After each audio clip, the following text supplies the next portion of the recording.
invasion. There's an invasion. Impact Wrestling has invaded All Elite Wrestling. Oh my God. Is it too sweet? Is it too much? Speaking of too sweet, over on NXT, you had a banger of a world title match with Finn Balor and Kyle O'Reilly trying to break each other's jaws, bloodying each other, a last woman standing match, a New Year's Evil. We're getting a women's Dusty Rhodes Tag Team Classic, AEW NXT. Whew. It's Wednesday, so you know what that means. It is your AEW Dynamite WWE NXT New Year's Evil post-show. This was a special, special night of TV. John Clark, Central Pennsylvania, me, Kev Kellum, here in Chicago, Illinois. Wherever you are, sound off, get on screen, get your comments on screen here. People are already saying it's an ECW, WCW remake. I'm seeing that now. I already have fans saying Bullet Club, too sweet. Yes, we did get a Bullet Club, too sweet on national TV. We'll talk about it. We'll get all your comments on screen. Join us. If you haven't already, subscribe to the WrestleZone podcast, available on Apple, Spotify, all your podcast devices. You get this audio, or check us out on YouTube and Facebook. If you're watching it there, hit that like button. I see how many of you guys are watching the show. Hit the like button. Get your screen on screen. Get your voices on screen. Let us know what you think. People saying epic night of wrestling. Shots fired. Yes, we had the Good Brothers attacking Jon Moxley along with Kenny Omega to end this week's Dynamite.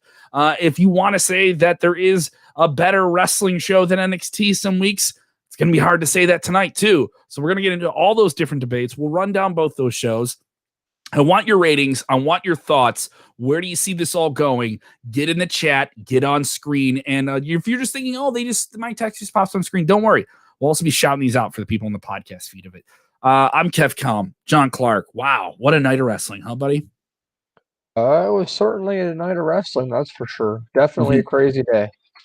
Definitely. I mean, a crazy day outside of the world of wrestling. So this was a fun escape from the real world for our fun fake fighting world, if you will. Jimmy Gotzi saying Mox got beat down. Who helps him? It certainly wasn't the Young Bucks. We'll get into that. And other people sounding off here about everything going on Sam Walker saying Finn, AJ, and Cole can trump that. So they were feeling the feeling here. Craig Backlund loving NXT, giving it a 9.5. Once again, give us your ratings 1 to 10. All right, give us the 1 to 10. 1 being all the news in 2020. 10 being when you finally get to go back to a wrestling show in 2021. All right. So give us your ratings. All right. And if you only watch one show, only give us a rating for that show. All right. Don't try and tell them unless you were flipping back and forth. Let me know what you think here. Sound off, get on screen. If you're with us the first time, you can get your comments on screen just like everybody else. So we go by alphabetical order. We'll get into NXT, the crazy stuff they did with alphabetical order. So we have to go with AEW first. I'm sorry, John Clark. How do you feel about that? I'm sorry. It's the alphabet. I guess. I'm used to it now. You're used to it. It's okay, buddy. It's all right. We'll get into it. I just look at it like we saved the best for last. So. Oh, there you go. Play it your way. Play the game, dude. Shoot. Shots fired. Shots fired from John Clark. He loaded. He didn't put BBs in the gun tonight. Lock and load. We're some people giving NXT an 8. Michael giving AEW an 8, NXT an 8. So he thinks they're pretty even here. David Ekman saying both shows were great. Giving some solid ratings here. Continue to sound off. Let us know what you guys think of all the different things tonight. What did you think of the invasion from Impact and AEW? Let's get right into it. Yes, this is the way it ended. It was a huge world title match. They went really, really long with this. They got this match in the ring at about 8:35, which would have been about 10 minutes or so before the Finn Balor Kyle O'Reilly match got going, which I thought was a key in sense of let's try and hold our viewers and get in there. They did have to do a commercial break during this, and they did want to stay away from that. They did do the picture-in-picture thing the whole time, but it was Rey Fenix, the luchador, mostly known for his tag team work in AEW, but he's had some big singles matches with Kenny Omega in the past, and this is their first real big featured one in AEW. A lot of action, a lot of back and forth, back suplexes on the apron. There was, Fenix took a lot of punishment in this match. He took a lot of V-trigger knees, but it was nothing he could last when he took a double foot stomp to the back on the apron. It goes to break. He's still fighting through it, but there's not too much you can do when you're going to take a lot here. You're going to take a Tiger Driver, and then you get that blasting knee after it, the One Wing Angel. It's all over. Fenix, you put up a hell of a fight, but Kenny Omega is the guy that AEW is going to stick with.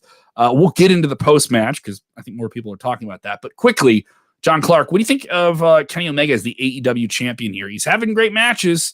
He certainly has the charisma. What do you think? I think he's absolutely in a better spot than he was 1 year ago there, being in the tag division. I don't want to say he was an afterthought because he wasn't, but he wasn't really in the spotlight. I think the role he's in now is exactly why they wanted to sign him. He's doing the exact role he should be doing. He's heavily involved in the new games. He's heavily involved in their promotions. He's heavily involved in other promotions. So Yeah. I think that, this is publicity, and I don't like to compare across brands, but I can see him, being that John Cena type guy for AEW, like that one guy you're going to really remember in 10 years if, they're still around. Something like that. And I'm very impressed. I'm excited to see what they have coming. I think there's the potential for a lot of good feuds. I mean, you have Cody, you have, Jericho again if you want to. I mean, you have people. I mean, what do you think? I think Kenny Omega is hitting his stride here as champion, and Don Callis is a great second piece that adds to it because you already know that, Callis has corrupted this guy and he's really in a bad direction, but they went in a whole different direction. He's been really doing this cameo bit here with Impact for the past couple of weeks. I thought it cooled down even this week. We're getting a 6-man match. We're getting Kenny Omega and a 6-man match with the Good Brothers against Rich Swann, the Impact World Champion, and the Motor City Machine Guns. That'll be on January 16th on Impact Wrestling's pay-per-view. I can't catch if that was mentioned tonight, but clearly if you're in the know and you look it up, you're going to know that match is going to happen. Even what are we getting? Say that again. January 16th, it'll be a 6-man match. Kenny Omega, the Good Brothers, Carl Anderson, and Luke Gallows. Impact's pay-per-view. Okay. Doc Gallows, excuse me, taking on the team of Rich Swann and the Motor City Machine Guns, Sabin, and that's gonna be a big match. It's gonna be a big match, and I can't remember if they did both. I was doing the double screen thing tonight. It was a lot, but this was huge.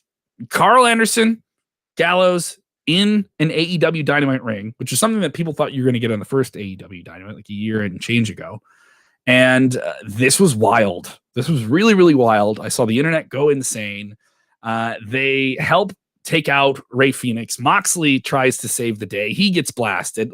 Moxley came up first. Then the Good Brothers cut him off. And he couldn't do anything with his barbed wire baseball bat. Some people got bloodied in there. He had a bunch of young boys hitting the ring. Then the Young Bucks come out and they blast, super kick one of the guys who's trying to hold back Kenny Omega so that they can go off on him. No, it's the Bucks, Anderson, Gallows, Omega, and they too sweet in the middle of the ring. What a moment. This is a moment. AEW fans are not going to forget this. If you follow these guys from New Japan all throughout their wave of success, you're not going to forget this. What do you think of this? They brought in a lot of different elements that fans were invested well before the first bell ever rang on an AEW show. So wait, what are you specifically asking? What I thought about? Yeah. What do you think? What do you think of them bringing in basically the Bullet Club in AEW? I mean, I don't know. I mean, I think it's an interesting concept, but since from what it appears, it's not going to be permanent because obviously the Good Brothers aren't signed to AEW. They chose not to go there last year. But this part, I guess you could call it part-time reunion of sorts, is an interesting concept that could draw people in. But we talked about this before the show, and I do have to briefly mention it. And I'm sorry if people don't agree, and I'm sorry if you don't agree. Oh. Can't be doing this. You can't be doing this. Why can't we do this? You tell me why. You tell me why AEW can't do that. Because it's legally owned by somebody. Exactly. And maybe they're just gonna pay they're just gonna pay like a fee or something like that. Well, maybe, but this is what I'm getting at. If you're WWE, or even if you're just Kevin, do you think that they're going to do anything about this, or do you think they're just going to let it slide? Oh, If they're doing it over, is WWE going to see the Too Sweet symbol that they did on TV? are they gonna like And push the issue, I guess, and like make a deal out of this? Them doing that. I could see it going either way. I'm not certain that they're going to sue him, but I could see it going either way. But the thing is, if they let it slide, then those guys keep doing it. Then they try to merchandise it again, and WWE already drew. Or if they let it slide, they keep pressing their luck on other things, maybe like whatever else it may be. Yeah, if you let it slide, then they're gonna are they gonna go out there and do DX? Like for example, last week on commentary, Jericho referenced Eric Redbeard as Eric Rowan. If WWE was, and that was more of a mistake. That was a mistake. I mean, I don't take. I get that it's a mistake, but even though it's a mistake, that doesn't excuse it from a WWE wanting to do something if they wanted to. All I'm saying is, if they keep letting these things slide, is there a possibility that they keep trying to push their luck and I don't want to say copy, but using other stuff that they don't own, thinking they'll get away with it? I don't know about that because they're already collaborating with enough wrestling promotions like Impact, and there's already some people want to see them do something with New Japan. So you don't have a problem with them doing not nearly as much because I mean those guys became so synonymous with bringing this back as a thing, and clearly it's from another generation of wrestlers. Is it just this specific thing? Like, would you have an issue if they started doing the DX chop? Would you say, okay, now that's too far? Yeah, that would be like one too many. I mean, like Okay. this, it's like, okay, you guys kind of repopularized this. You brought this back. Like Sure. they brought the Too Sweet symbol back. But really, that is something from the NWO. That is something from the Click. That is something from the WWE guys in the 90s.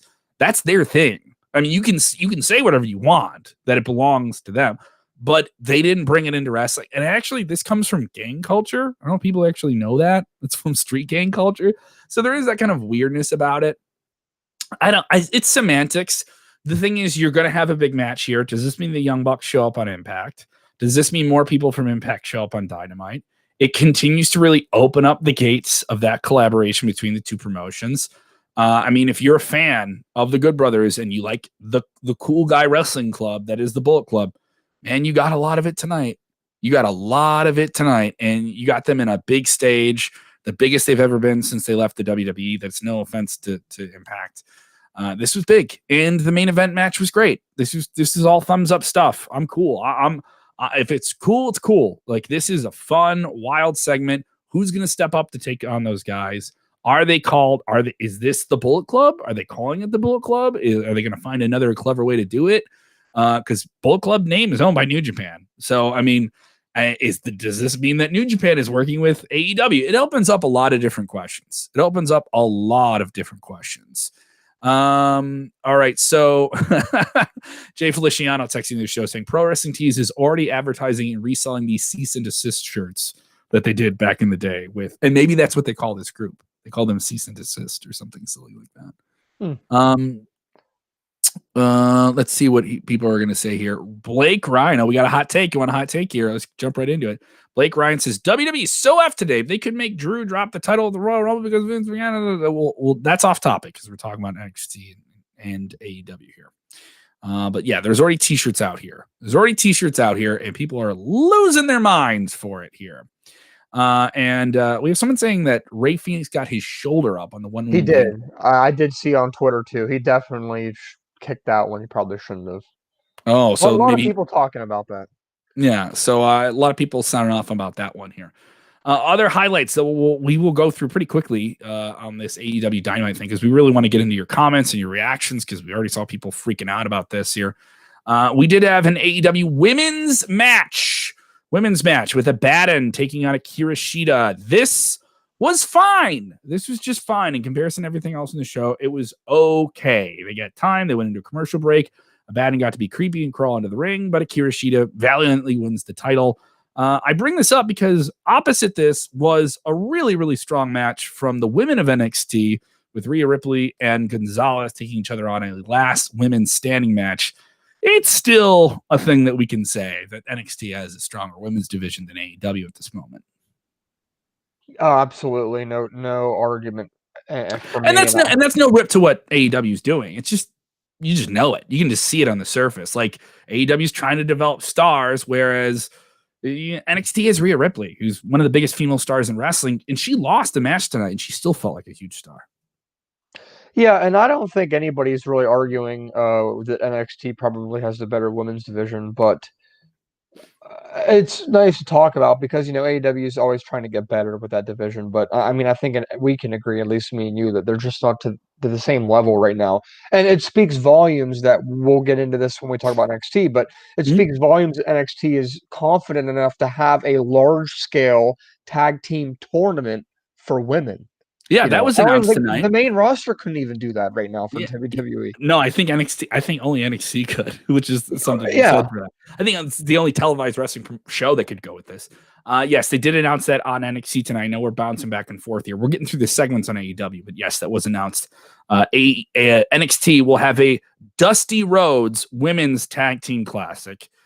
We don't know when that will start. We'll get more information about it next week. And next week, the men's Dusty Rhodes Tag Team Classic starts, and they announced several teams for that. We'll get into it, though. Other matches on this week's AEW Dynamite. They opened up with a big 8-man tag match. It was the Bucks and SCU taking on the Acclaim in TH2. I really enjoyed this. A lot of action all over the place. This really reestablished SCU, which has been a team on the downturn, but did have a cool angle a couple weeks ago on AEW Dark, their web series, in which Kazarian told Christopher Daniels, his longtime tag team partner, they've had a rough go of it recently, and Daniels is starting to show his ears. His ears are always showing. His years, saying the next time we lose a tag team match, we are no longer a team. He kind of put the ultimatum to him. And they are teasing the idea of the Bucks and SCU going at it in the future. What do you think of that? Two veteran tag teams. I'm down for this. They've certainly have seen these two teams fight before. But I'm into this idea, especially with the caveat of if they don't win, the team is done. Yeah, I think it's fine. I mean, actually, I think now that you say that, I think the Pittsburgh AEW show last year I went to, which was like only their third or fourth show, this was one of the tag team matches they had on the show. And I think it has the potential to be something good if they build it the right way. Just don't overkill it, I guess. Other people chiming in here with their takes about everything. And everything going on here with James Espanto Fernando Tagoal says hot take Jay White from New Japan Pro Wrestling. He did not win the main event on night 2 of Wrestle Kingdom. People want to see him come over and join the Bullet Club or whatever they're going to call it. We'll find out. Continue to give us your takes about what's going on here with the Impact Invasion of AEW Dynamite. Other segments on tonight's AEW to check out. Jake Hager versus Wardlow. Big old Haas fight. This is two big men whomping on each other. Big slams, fighting around the ring, whipping each other into different things. The inner circle is around them because, of course, these two guys are a part of that big faction. And Wardlow gets the win with a big F10. This actually looked really, really cool. Hard-fought W, maybe the biggest win of Wardlow's career so far, and Jake Hager and him shaking hands. MJF telling Jake Hager backstage later on, getting his head right, saying, you're undefeated in the Octagon. You can hold your head up high. You guys had a great match tonight. It's a different take they're going with MJF, where they're teasing that, he's more of a motivational guy now. Is he going to become the leader of the inner circle? Is he going to usurp Chris Jericho? Where are they going with this? What do you think they're doing, John? I don't know. It's so tough to say. There's so many different paths they can take. I mean, what would your preference be? I would like to see them get back to Jericho versus MJF in some type of knockdown drag-out feud. I would as well. Yeah. Yeah, or maybe split up the group and they go into two different groups. Have they actually had a match yet besides the one where they did? Well, I mean, MJF had to beat Jericho. That's what I'm saying. But that wasn't really like them having. And there was a bunch of shenanigans with it. The thing is, it's a big program that laces these guys up in some week-to-week stuff, and it only recently got interesting to me. But it isn't there just yet. Other things to look at on this week's AEW, it was the involvement of the Dizzle, the Snoop Dogg Dizzle, the big celebrity appearance. Snoop Dogg pulling a Rick Rude tonight, John Clark. He appeared in a Modelo beer commercials. I think it was Modelo. No, yeah. It was Modelo? Wow, he was in a commercial on NXT for Corona. Yeah, with Corona beer. Excuse me, different beer. So he was in a beer commercial on NXT and then was actively around the ring and then got in the ring on AEW Dynamite. So he was pulling a Rick Rude. He did a segment backstage with Private Party. They signed contracts with Matt Hardy for his management skills and all those different things. See where that goes. And then they said that Cody Rhodes was going to have Snoop Dogg in his corner. And Snoop Dogg actually did a new version of his theme song. They're going to be part of the Go Big Extreme Talent Show on TBS under the Warner Media family. Cody's going to be on that. Snoop is going to be on that. It's kind of like a stunt, crazy, jackass version of America's Got Talent. So Cody with Snoop Dogg comes up to the ring. Matt Sydal, they battled through commercial break. This was a fine match. They gave Matt Sydal a lot more offense than I thought he was going to get in this match. They've been really using him as kind of glorified enhancement talent. I don't want to say a jobber. He's a guy they could pull the trigger on and do something big things with in the future, but didn't seem like that was going to happen tonight. But they did get a "This is awesome" chant from the live crowd. People were starting to get into it. And it wasn't too long before Cody Rhodes hit the pinfall. Now, immediately after this, Luther and Serpentico attack both men. Why? I don't know. What is Luther and Serpentico's feud with Cody and Matt Sydal? I don't know. But this did involve an opportunity for one, Snoop Dogg to climb to the top. Tell Matt Sydal, no, you don't get up there and do your big top rope finisher. I'm going to flop off the top rope like a dying fish on the floor of a boat, and it will not be a smooth move at all. And he just kind of like fell off the top rope. It was goofy. It was awful. It was kind of funny. I don't know what to think of this, but whatever. People are going to talk about it. People like Snoop are going to talk about it. Snoop certainly really enjoyed it because he immediately went over to commentary and shook their hands. He looked fine. Like he physically didn't get hurt doing it or anything like that. What do you think of Snoop-a-Loop on this thing? I don't know. I mean, he has a working relationship with TNT, and he's doing that other show where they do crazy wild stunts, and Cody's also a judge on the show, so they probably developed some sort of a relationship there. Obviously, we've heard there could possibly be some bad beef now between WWE and Snoop. Not that Snoop was ever loyal to WWE, but it was kind of expected since he does sing the entrance music for Sasha Banks, and they are related. So there might be some internal disappointment. We'll see what ends up happening. I see a comment here from, Daniel Miller saying, do you think Vince will take the snooze down? He's obviously an AEW mark. Women's title off Sasha because Snoop was on Dynamite. No, this has already been floated around a few times before. This is so ridiculous. Taking the championship off Sasha. This is so ridiculous. Snoop could show up on Raw next week if he wanted to. And they would probably have him because that's just how it is. And Snoop's been at a WrestleMania. Snoop's in the Hall of Fame. Snoop can do whatever he wants. So I think it's just maybe like a one-time thing that they obviously have a little bit of a celebrity pull being on TNT now. They've been there for a year. People watch them. They know they're a respectable show. Mm-hmm. Media outlets like ESPN have been talking about them more, not as much as WWE still, but it's a start for them. So I think the door is open for them to have more celebrity figures. I think to this point we've only really had Shaq and Snoop recently. We might have had some, a while ago, but I think this is good for them and maybe a good base to build from. What do you think? I get reminded here. We're talking about Snoop. We also have to wish best recovery and positive vibes to one Dr. Dre. He is, of course, OG rap alum there, and hope that that he's on the mend. Reported deep brain aneurysm for him. I hope he is okay and he finds his way back to health here. Other people chiming in. Let us know what you think of the big invasion. Impact Tag Team Champions, the Good Brothers, showing up on AEW Dynamite, and that really is the main point to get to in this show. Before we jump into NXT, there's other parts of the show. I'll rate it in a minute, but do you think this is going to be really beneficial for Impact? Are they really going to see a bump from this? I mean, they've seen a significant uptick. They were trending that first night that Kenny Omega was on the show about a month and a half ago. They were trending #1 on Twitter, which is very, very big for them. I mean, this is a show that sometimes doesn't even crack the top 150 shows on cable. Access is a channel that some people just don't get. They still stream it on Twitch, but this is good for them. I mean, for them to trend like that and get that type of attention is strong. And they're going to have a show on Impact Plus. They're going to have Hard to Kill. Are a lot more people going to be watching this pay-per-view because of what just happened tonight on Dynamite? So as far as TV ratings go, we've looked at the data over the past 2 months, and we have seen a little bit of an increase when an Mhm. AEW superstar was at least advertised to be on the show.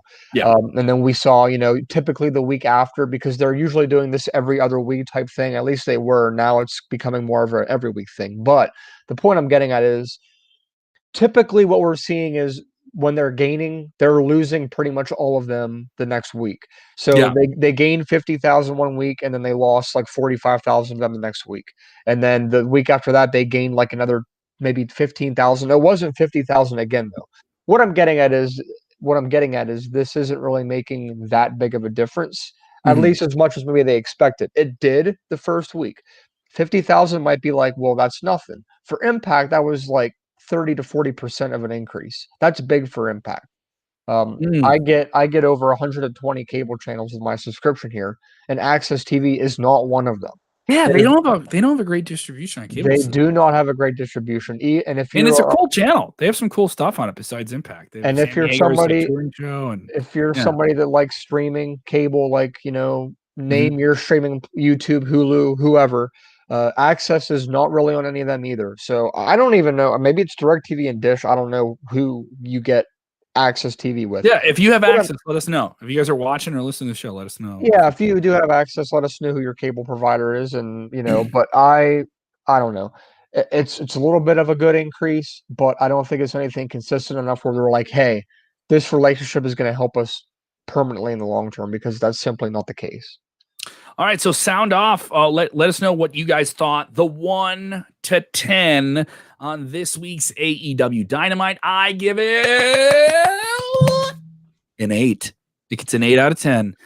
Very fun stuff. Fenix versus Omega was just a hell of a match. The angle at the end is a banger. I want to know where it's going. I'm captivated. Dynamite's got me on the hook. But I also understand, because I was doing the double screen live tonight, that NXT had themselves one hell of a show. One really, really strong show that I thought got better as the show went along. And they had a very, very calculated overrun tonight to try and to play off their competitors over on TNT. Let us know what you think. AEW, give us your rating. NXT, give us your rating 1 out of 10. John, let's jump right into it. What do you want to cover with NXT? Yeah, so just a quick overview of the show. This was obviously their New Year's Evil edition of the show, so it was pretty much a pay-per-view on TV, and it really did have that feel. The host of the night was Dexter Lumis. He stuck to character. He did not say one word all night, despite being the host, Yes. despite being on commentary for a Yes, they had match. him in commentary. He didn't do anything. He just did his drawings. That's So all they yeah, had him let's do. let's let's get into the show here. Let's Yeah. start from what I thought was a very good match. Actually, the beginning of the show, Damian Priest and Karrion Kross back in action again. I thought that this was a very good match. This was one of the only matches of the night that really had commercial breaks in it too, which was very nice. Mhm. I think they wanted to get them out of the way early. It was a very good match, very hard hitting. But of course, Cross had to be the one that won here, and he was the one that won here. He is undefeated in NXT still. He has never lost, and whoever is eventually the person that beats him should be it should be a significant event, I think. What do you think about um, what some people are calling the demise of Damian Priest? And what I mean by that is he is starting to lose. Rumors are swirling about him moving to the main roster. Yeah. He lost again tonight, even though he looked strong. He What do you lost think? in the most recent pay-per-view too. He was in a triple threat, but he lost. Yep. Yeah. What do you think? I don't think it's as bad as people say it is. I mean, this guy had a title on him coming out of the summer. WWE is a deep bench, and also it wasn't like he wasn't on TV. He was opening a TV show, especially on Wednesday nights when it's so competitive. It's still a prime position. And you're in there with Cross, which is a guy is going to do big stuff for WWE down the line. I mean, so I don't think everything's nearly as bad. But I will disagree with you. This, I thought, was probably the least compelling match I saw tonight. After the entrances happened and they got in the ring, there was some clunky stuff going on here. What are you Using the punches. disagreeing with? About Cross and Priest? I just thought maybe it took them a while to get out of the gates in this thing.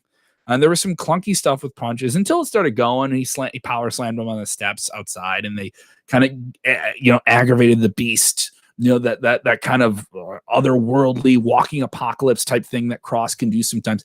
There was some punching and kicking exchanges that I thought were kind of just rough around the edges, and there was some movement between them to set up certain things, like the transitions were looking weird. But it wasn't a bad match. But I mean, of everything I saw on both shows tonight, this wasn't the best match I could see coming out of it. Okay, so let's talk about a very interesting return tonight. And I want to talk about how if you want somebody that can basically propel somebody from being a nobody to very significant in a month, Triple H is your guy for that. He's making stars. Prime example number one, Xia Li and Boa. When they left 2 months ago, they were essentially irrelevant. They were losing every week. They were jobbing, being squashed a lot of the time. So they've only been doing video packages for 2 months. Each week, it builds off the last. They're training.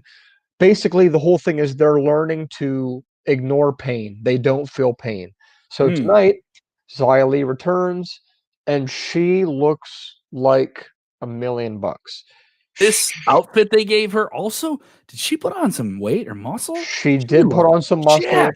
Her entrance was absolutely brilliant with this magical teacher in the throne. Boa is now relevant. It looked like the Black Scorpion from old WCW days. The evil minion on a throne, and Boa at ringside, looking like a creepy Secret Service agent. And she had like traps for days. This is the most she looked incredible. And then laid out Katrina. This was a fun jobber match, but like a really great reintroduction for her character. If I would have told you 2 months ago that to start off 2021, Boa would be on the same level as Kushida, you would think I was crazy. I wouldn't agree with you at all. And when they started these vignettes and backstage things to get to whatever this was, right? And who knows, maybe Boa gets a new kind of makeover for his outfit or look or entrance or something like that too. I like the idea of it's a male and a female character. That's kind of a cool dynamic too. That's kind of fresh. I think it has a very good ability to be good. And like the mysticism of it isn't too overstated. It isn't like a Bray Wyatt or an Undertaker. It's almost like it's a cultish, but not. It's understated. It's stated there's a new attitude. There's a new approach. This is almost our first true look of an Asian / Korean female superstar being a solid top heel in WWE. Asuka, Kairi Sane, Io Shirai, largely known for being baby faces. Even though Shirai was a heel a little bit, she's Asuka did heel stuff as well. But I mean, eventually she was so beloved and colorful. This is a dark, mean, ruthless wrecking machine. There is no light here. This is all red and black. This is all darkness. There is no part of this gimmick that is designed for you to like this person. It was the first time, and this isn't the first time we've seen Xia. Xia's been in the mix with WWE now for at least a couple of years, right? Yes. But this is the first time where I saw them completely reflip a character and just be like, yeah. In 2 months. In 2 months. While still appearing on TV. And that's a unique thing to do. And I think they did a great job with it. And it's a fresh player for the women too. This is a fresh player for a bunch of different people. I wonder what they do with Boa. We haven't seen a whole lot of Boa in the ring. He's just always been like a supporting character. We've only seen matches here and there, and some of them weren't super compelling. I wonder what shake he's gonna get from this, or is he simply just gonna be the guy at ringside for Xia? Absolutely, and I definitely want to say that while we're talking about the women now, Xia Li, stuff like that. What a match tonight between Rhea Ripley and Raquel Gonzalez in a last women standing match. This was banger. An A+ match. The bar for great matches in 2021 has already been set. Brutal destruction, tables breaking. The match went backstage. And creative stuff too. Like they didn't just they didn't just do like, hey, we're gonna hit you with a kendo stick, or I'm gonna handcuff you to the fence. Then Raquel is so strong she's gonna rip the fence off and then use the fencing as a weapon, and then get smashed through a window, and then let's use a chair to do a submission. Like they didn't just do the usual crash and smash hardcore wrestling stuff. They took everything and they did something with it you haven't either seen a lot or something you haven't seen before. So when the ending came, it kind of meant more. And it's a last man standing thing where you really got to put somebody down for the count. Love the ending. How about that? That big pile driving off the top, off her shoulders, showing off that power that Raquel has, those beautiful trapping shoulders she has, and putting Rhea through that platform at ringside. This is the, I know we're only a week into the year. This was for tonight. This may have been my favorite match of the night. I think this may have even been better than Balor and O'Reilly, better than Fenix and Ray. Some people can say they like those matches more. For me, this was my match of the night. I absolutely loved it. Raquel Gonzalez, they said that she's coming up. They made her look great in War Games a few weeks ago, just about a month ago, and she has now kind of cleared the feud with Rhea Ripley, maybe sending Rhea Ripley to the main roster. This may be the last time we see her on NXT. Okay. What do you think? Yeah. So I would agree. I see this comment over here quickly from Michael saying, could we possibly be seeing Xia Li versus Io? I don't think so, and here's why. This match persuaded and convinced me that Raquel Gonzalez will be the next NXT Women's Champion. She will defeat Io Shirai, possibly as soon as February 14th, the next TakeOver. But regarding Rhea Ripley, I do think her time is up at the Royal Rumble. I think the Royal Rumble pay-per-view will be her introduction to the main roster. They'll do something similar that they've done in the past where she will kind of, like Edge did with Randy Orton last year, they kind of started their feud in the Rumble match. I think Rhea Ripley will get something similar to that, and I wouldn't be surprised if it was somebody like Shayna Baszler. I think that has good potential. So what do you think about the possibility of Raquel Gonzalez being in line now for Io Shirai and her championship? I mean, it makes sense. She pinned Io at War Games in that it was a multi-woman match, but she took out the champion, and she's been standing tall. And then she lost the first match to Rhea, right? But this is a last woman standing match. This ends the feud. She comes out on top of the feud. She looks great. Now Mercedes Martinez is back in the mix on NXT, and she'll have to deal with Io first. But I see Gonzalez being in that mix around the springtime for that women's title. It's a matter of when now, not if. Gonzalez gets to be in a title match on NXT women's side of things. Another note, Dakota Kai tried to get involved in this match. So William T. Wages texting and saying Dakota Kai was put in a locker. Yeah, she was put in a locker, and then they pushed a case in front of it. I thought that was kind of a compelling way to fight off offense. Keep your comments coming in. Continue to rate the shows. If you're with us live, let us know what you think of it. That's why we try to do the most interactive pro wrestling podcast that we can. What else you want to jump to in NXT tonight, man? We need to talk about the main event right now because I know you said that the women's match was maybe match of the night. To me, this was amazing. It's never bad when you get to have a debate like that. All right, John? O'Reilly and Finn Balor again, absolutely tearing the house down. This match did not have one single commercial break the entire time. And I'm including side by side. There was nothing.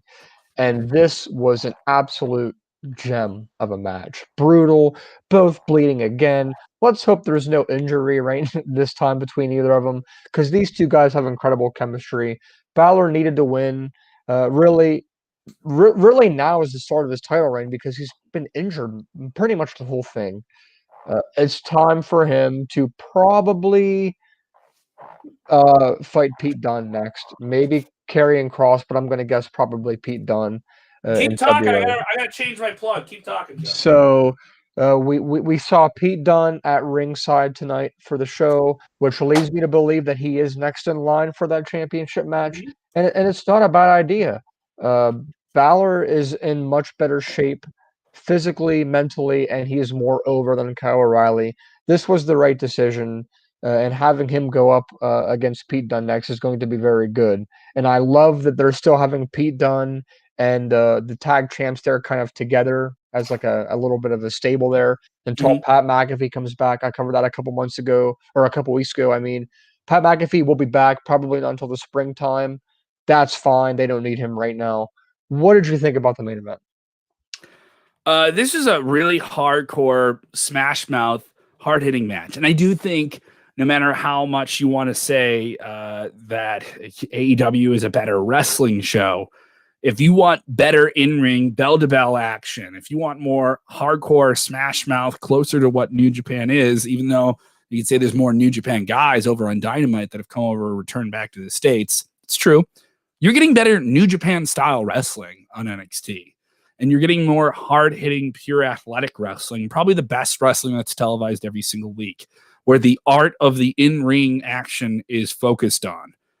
Balor and O'Reilly are that. They are two of the best professional wrestlers in the world that are pound for pound, they're steak. There's no extra seasoning. You can say about Isaiah, you can say all these different things about AEW and different characters, and I don't take anything away from that. Their gimmick is they're great wrestlers. And Balor could be the demon if he wanted to. You know what I mean? He didn't do that. I think he will be at some point eventually. Sure. But I mean, this match was about them having a great rivalry. These are guys that get the best out of each other. They nearly broke each other's jaws again. That's what they tried. That was the story of this match, is who's going to get their jaw broken. And here's Balor returning after 2 months of not having solid foods and having 2 bolts in his neck, right? That's how legit this was. You cannot question the athletic legitimacy of Balor and O'Reilly. They need to do this match again, and they need to do it on TakeOver.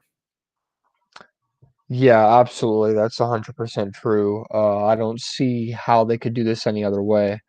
It's going to be interesting to see what they do. Either one could be a pick for match of the night. Very, very good matches. Just overall very good show. The only other thing I would maybe want to point out about the show is we did have a quick segment there with The Way, Johnny Gargano and Candice LeRae, that turned into a match with Kushida, who is likely the next opponent for Johnny Gargano. And I almost think they could have cut that this week and just went to Kyle O'Reilly and Balor, because when that match was going on, yeah. So the reason that they had this was essentially to take the time that was reserved for Timothy Thatcher and Tommaso. That is why so they were, because that was a late scratch. We were supposed to get Timothy Thatcher versus Thatcher has a legit injury though. Yeah, he has an injury, and they were supposed to do Timothy Thatcher versus Tommaso Ciampa in the Fight Pit, which is then they have to get that over the ring. They have to stabilize that. They probably have to do that during a commercial break. So it's like this got stretched, but it was almost weird to see this kind of fun, goofy run around the ring. We're heels, and I'm Johnny Gargano, and I have the North American Championship, and I finally broke my curse where when I win championships, I immediately lose them. So I'm going to get this plaque, and then Kushida's going to interrupt it, and Shotzi's going to interrupt it, and then it's going to turn into a mixed tag match. It was almost, because it was weird to see that in the ring at the same time when over on the other channel, they went with Omega and Fenix, and they got them in the ring at 8:35. I almost would have think if they had the whole second hour of the show is the Fight Pit and O'Reilly, and that's the show, with maybe a segment or two in between just to announce matches and cool stuff like that. Like they did. They announced TakeOver and the Women's Dusty Cup. That would have been a great hour. I do think this show missed something by not having Thatcher and Tommaso Ciampa in it, though, because I was really looking forward to that. Yeah, and I think we will probably get that eventually sometime soon, maybe February 14th. Maybe they don't wait until then. We did get 2 big matches announced for next week. We're going to be kicking off the Dusty Classic with Undisputed Era against Breezango. I foresee Undisputed Era winning that. On the other side, we have, I believe it's Everrise versus the Grizzled Young Vets, and I have the Grizzled Young Vets easily winning that one also. I see Grizzled Young Vets as a favorite to possibly win this entire thing, if not possibly Killian Dane and Drake Maverick. So we'll see what happens. But are you looking forward to the Dusty Classic coming back? 2 iterations of the Dusty Classic. Are they going to run them? Are they going to run them concurrently? It doesn't appear. It appears they're going to start the women's one after the men's one is over. Is what Regal hinted at.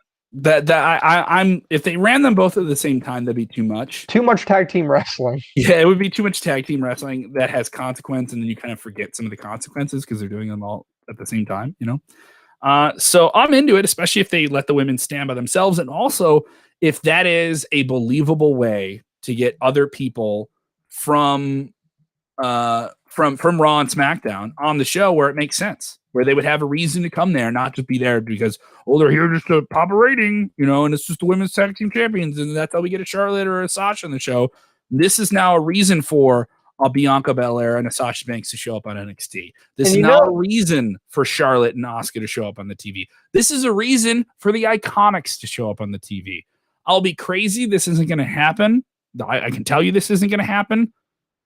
But man, what if the Bellas could show up in this tournament? They're not. They just had their babies. They're not doing that. But I mean, the sky's the moon. They can do a lot of fun things with this and make some teams from the Raw and women's rosters that are meaningful. You know, Peyton Royce and Lacey Evans just had a win on Raw. I expect Liv Morgan and Ruby Riott to be involved in this tournament. This is a showcase for the women that WWE can do across all three brands.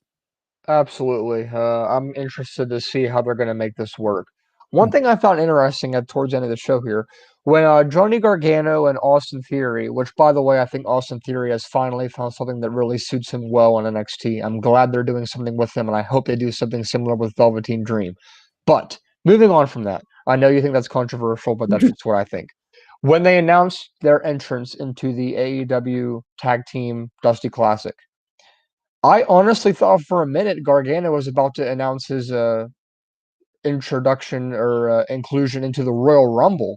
That's what I thought he was getting at. Honestly, at first when he said that, I thought, well, this is an interesting concept. Would you have been down with that? Is that something that you would have been okay with, him saying, I'm going to go to the Royal Rumble? Is that an interesting concept? Yes, because I do think a handful of NXT people should be in the Royal Rumble. But I do think I like that it was a surprise. You know, when you saw people show up in the Royal Rumble last year that were from NXT, you didn't know who it was. Keith Lee did it, and we weren't expecting it. Some casuals actually didn't know who it was, even when they came out. And that's okay. You know, like it's you know of them. I would say casual fans, I don't know that guy. I know of him. You know what I mean? They knew Keith Lee maybe, but when somebody like say Tegan Knox came out, they're like, who's Tegan Knox? Like if I'm watching the NFL, I know my Bears. I know there's some stud guy over on that team. I know of him. I don't know him, right? Maybe I don't watch his game. Same idea. So that's why I would see a play. And I do think it is a platform that could raise NXT and give them the rub. But this year's Rumble is going to be a different thing in general because you don't expect fans to be there. Well, what exposure do they get from that, you know?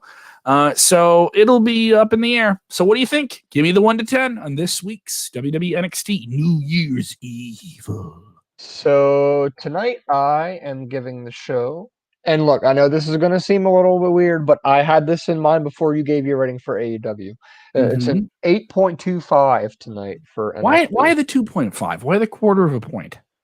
So it was really good, but I just feel like an 8.5 or a 9 is just a little too high. Too high. Maybe it was because of the Thatcher match missing from the show, that fight pit match. But nevertheless, it was a very, very, very good show, and this is a must-watch.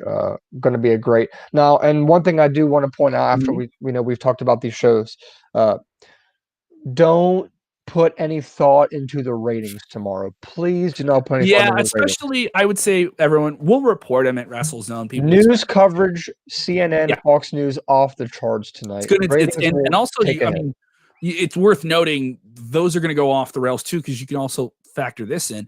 That's cable ratings. Now the network TV ratings, a lot of the networks going into like almost when AEW NXT started tonight, they were still doing news coverage of this.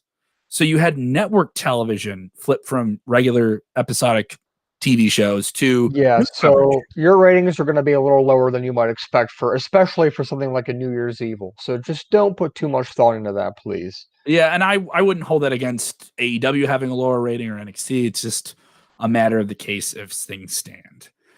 We are also following who is confirmed for the Royal Rumble. Right now, the official entrants for the men are Bobby Lashley, Daniel Bryan, AJ Styles, and Randy Orton. For the women, it's Nia Jax, Shayna Baszler, and Charlotte Flair. It's January, so you know what that means. I have to ask you every month of January, John, if the Royal Rumble happened today, not on January 31st, who would win the Royal Rumble? You can give me a different guess every day. I don't care. So 2 days ago on Monday, I gave you my updated predictions, and as of right now, they are still the same. So I'm still going to go with Alexa Bliss on the women's side, and I'm still going to go with Daniel Bryan on the men's side. However, with the rumors we're seeing of potentially Roman Reigns versus Drew McIntyre at WrestleMania, that is very interesting because they're both champions. So where does the Royal Rumble fit into that picture is a big question. And one other thing I want to point out, for those of you that do follow popular, reliable Twitter account WrestleVotes, great source. They've never let us wrong. He put out a tweet today that said there was a mystery NXT talent that he didn't know but wouldn't reveal the name. There was an NXT talent that was supposed to be called up to SmackDown last week. and was written into the main event segment with Roman Reigns. That talent was on tonight's NXT card, and the WrestleVote said they were curious to see if this was just pushed back till this Friday or if it was scrapped altogether. So part of me thought maybe it was going to be Tommaso, but we don't know for sure. It's always fun to speculate like this. WrestleVotes is very reliable, so I do trust that this was probably correct. Who do you think in NXT would be good in the main event picture with Roman Reigns? The two top guesses were Tommaso and Damian Priest. Just because they're kind of are they being phased out? Are they being used in a way where you think that they're doing it? Yeah, because everyone's been saying that Damian Priest is on his way out. With Tommaso, I don't know.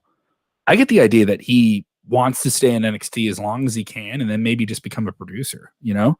I don't know if he wants to do the Raw SmackDown thing, and he's kind of said that. And I also think he's one of those guys where they may go in that direction and say, yeah, that's okay. Especially if they want to keep NXT as their alternative brand, their in-house alternative. I think Priest has the ability to be somebody like an Elias or King Corbin that succeeds more on the main roster than in NXT. Yeah. And I do think there's some things about Priest that are larger than life. He does have that head-turning quality about him. When you see him, he does look like an entertainer, like a big man's wrestler, and I do think there's something interesting about it. It could be Priest, but I mean, would Priest become a goon of Roman Reigns? Like, what is his?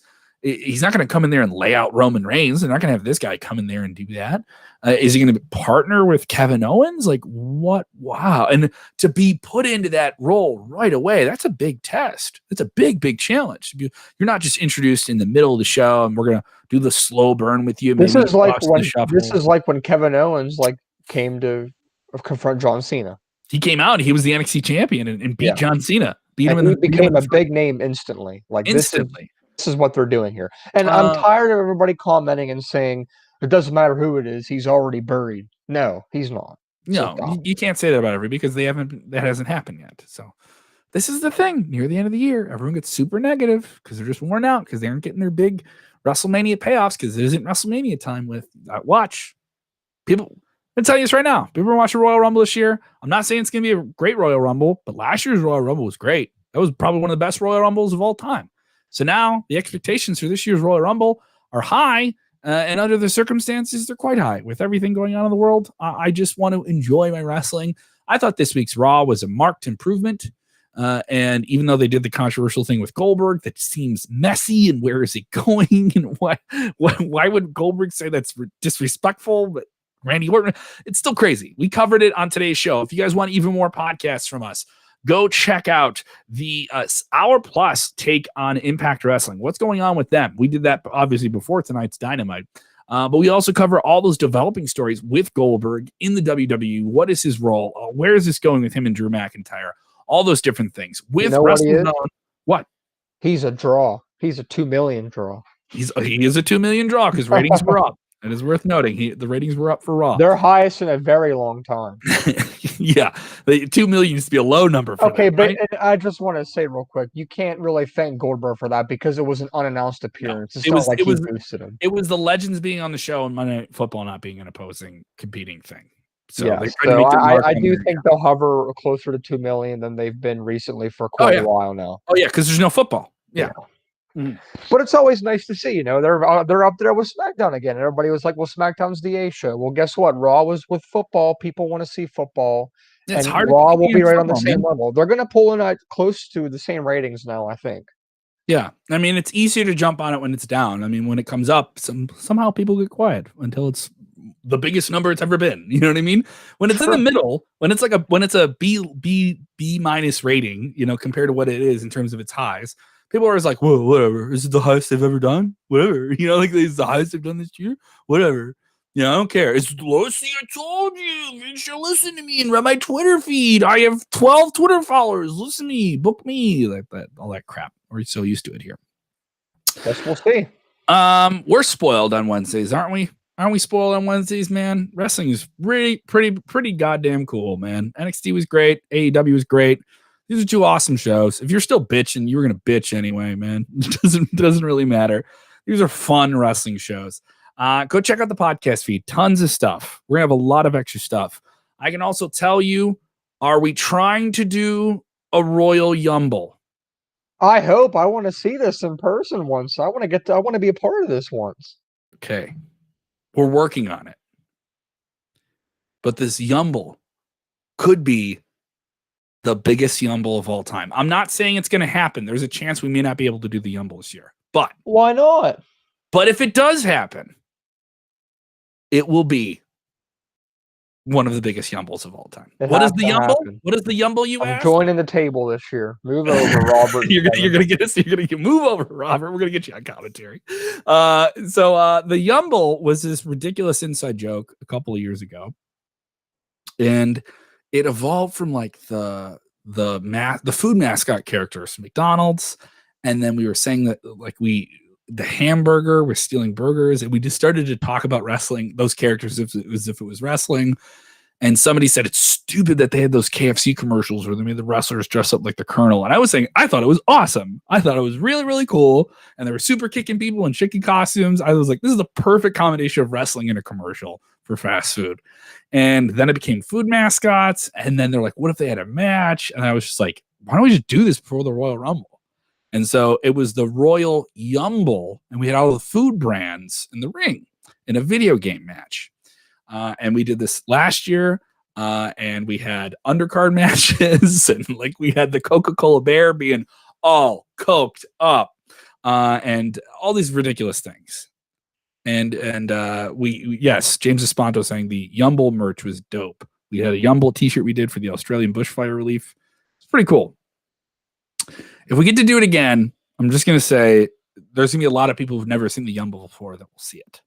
And we could have possibly a big collaborator on it. But I don't want to do it if we can't do it bigger than we've ever been. That's all my only thing for it. It's not that I don't want to do it. It's just there's some problems with trying to get everyone together to do it at the right time, the right way. We want to do it on Royal Rumble weekend and have it be right. And if we can't do it the best we can, then why do it? You know? So there's that. Another thing, I can do this. We're nearly an hour into the show. If you've listened this long, you listened to all of our stuff. Thank you so much. We are going to do a watch along this month. All right. We are going to do a watch along. I still want to do No Holds Barred, right? But it's Rumble month. And what's the biggest wrestling movie with a Rumble tie-in, John Clark? That would be the David Arquette Wrestling Comedy Classic, Ready to Rumble. All right, so we may do a watch along of Ready to Rumble. So let us know what you guys think of those ideas. Get in the mix with us. Let us know as well. Also, I want to tell you about this. Before the end of the month, January, someone could win these. Look at that. All right, we have a Roman Reigns elite figure from Mattel right there. 2 different heads. We have a Daniel Bryan. All right, this could be your WrestleMania main event, huh? Look at that, huh? Pretty cool. And you could win them. You could win these. How cool is that? You guys could win these action figures. How do you do it? Keep listening and watching WrestleZone on YouTube, on Facebook. The closer we get, ask the questions. Hey, how do I win those things? We're going to tell you soon. And you want to keep listening and watching. And the more you listen, the more you watch, the more you could win these action figures. Roman Reigns, Daniel Bryan. Could be your WrestleMania main event that you could bring home for yourself. All right, so we're going to be doing some cool stuff with that. So keep an eye out for it. Follow us at WrestleZone.com. If you want to ask, how do I win those things? Go ahead and do that because we're working on something for it too. And you'll find out before the end of January. So it's a big month. So much wrestling this month. Right, John? January, like this month is crazy. So there's 2 Impact pay-per-views. Okay. There was the MLW King of the Coliseum tonight. We have full coverage of that, by the way. Leo Rush won their middleweight title. Big night for them. AEW NXT was tonight. And we have the Royal Rumble. It's kind of a crazy month. And then you have all the weekly TV. So it's just a whole lot of wrestling. If they want to give you a follow on the Twitter machine, where do they go, John? John R. Clark 12. How your Dolphins doing? How your Dolphins doing here at the end of full season? They deserved to be in over the Chicago Bears. Let's just say that. I wanted to bring that up. How are my Bears even in the playoffs? It makes no nearing the playoffs. It makes no sense at all. Have fun because it's all over when the Saints pound them. Yeah, I don't see us getting past the Saints at all. You can follow me at Kev Kelm. That's at KEVKELLAM. Thank you so much for watching the show. Thank you so much for listening. I love seeing the familiar names, the James, the Williams, Craig Backlund. I say your names. I see your names every day. If this is a restaurant, you guys are the regulars, all right? And I know what you like, and I hope we're entertaining you. And I want you to know this is a job, but if this is my job, I love it. And if I don't get to do it, it'll be very sad. You make me happy. All right. If you did anything, you made this wrestling nerd with his inaccurate WrestleMania 6 t-shirt on. Look at this inaccurate WrestleMania t-shirt. It is Macho Man and Ultimate Warrior on it. That was not the main event of WrestleMania 6. But it is an awesome gift. Thank you to Debbie for getting this for me. Thanks. Deb and Kate got me this when they went out to the East Coast. I got this as a cool holiday gift. Thank you to them. And thank you guys for supporting the show. I really do mean that. Thank you so much. Hope you guys have a great new year. We'll be back here tomorrow. We'll do a big Q&A session as well. Turn your notifications on YouTube and Facebook so you know when we go live. And you know what? You won't miss it. If you subscribe to the podcast, you can listen on demand. WrestleZone on Spotify, on Apple. Oh, one more thing. What's that last thing, John? What's that last thing? When they're watching wrestling, they got to do, what is it? They have to enjoy all of the wrestling they're watching at all times. At all times. You have no choice.